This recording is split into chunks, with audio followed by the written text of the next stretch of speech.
থাকে আমাদের সাথে জেনারেল শামীম কামাল আছে, তার কাছ থেকে শুনে আসি যেটা অর্থমন্ত্রী বলেছিলেন আসলে সেনাবাহিনী চাইলে এটা করতে পারে। আমি বরং জেনারেল শামীম কামাল আপনার বিশ্লেষণটা শুনি, আপনি যদি একটু আমাদেরকে পরিষ্কার করেন যে আসলে সাবেক সেনাপ্রধানের বিরুদ্ধে যে ওঠা অভিযোগগুলো আছে সেটা আসলে সেনাবাহিনীর পক্ষ থেকে কিভাবে আসলে এটা তদন্ত হবে, যেটা অর্থমন্ত্রী বলছিলেন যে বিচার সম্ভব আসলে সেখান থেকে, এটা যদি আমাদের পরিষ্কার করেন। ধন্যবাদ যমুনা টেলিভিশনকে এবং আজকের সহ আলোচক বিজ্ঞ আলোচক যারা আছেন।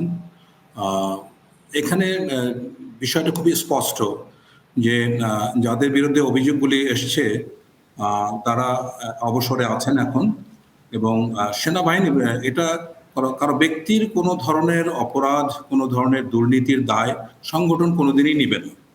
সো এখানে তারা যখন এলপিআর পিরিয়ড ক্রস করে ফেলেন তখন আর মানে বাহিনীর পক্ষ থেকে তাদের বিরুদ্ধে ব্যবস্থা নেওয়ার সুযোগ খুবই কম বা একেবারে নাই বললেই চলে।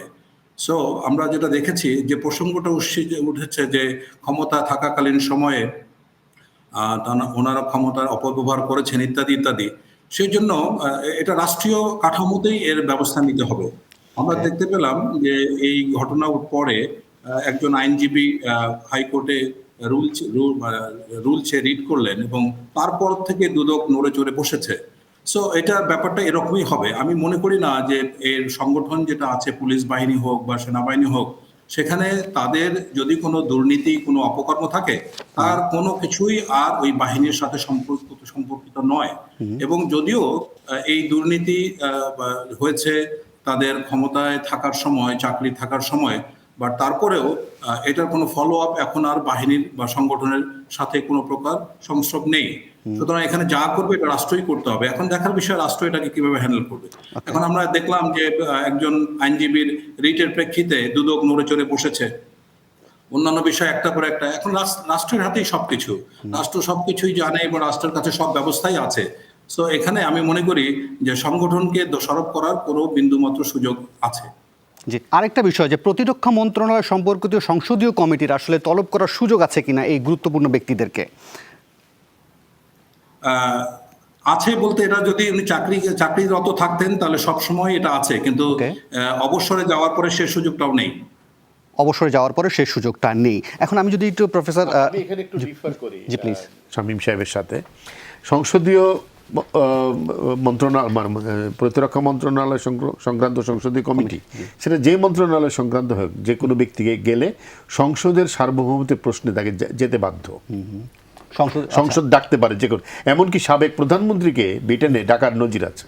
ওকে ওকে, ঠিক আছে। শামীম কামালকে এই বিষয়ে কিছু যোগ করবেন নাকি আমি একটু প্রফেসর ফজলুল হকের কাছে যাব?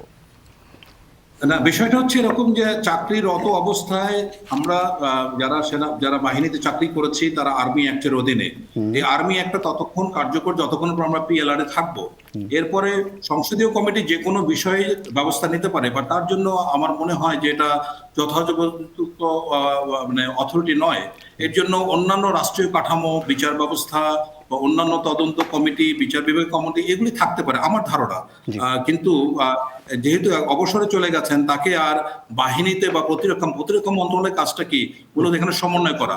প্রতিরক্ষা মন্ত্রণালয়ের যে কোনো কেনাকাটার সাথে পাবলিক অ্যাকাউন্টস জড়িত, তো সুতরাং এটার সাথে যে কোনো পর্যায়ে ডাকতে পারে যে এই কেনাকাটাটা হয়েছে, এখানে দুর্নীতি হয়েছে, এখানে আমরা অমুককে চাই, এটা করা যেতে পারে। কিন্তু আমার মনে হয় প্রশাসনিক ব্যবস্থার মতো নেওয়ার অবস্থা প্রতিরক্ষা মন্ত্রণালয়ের স্থায়ী কমিটির কাছে নাই। জি।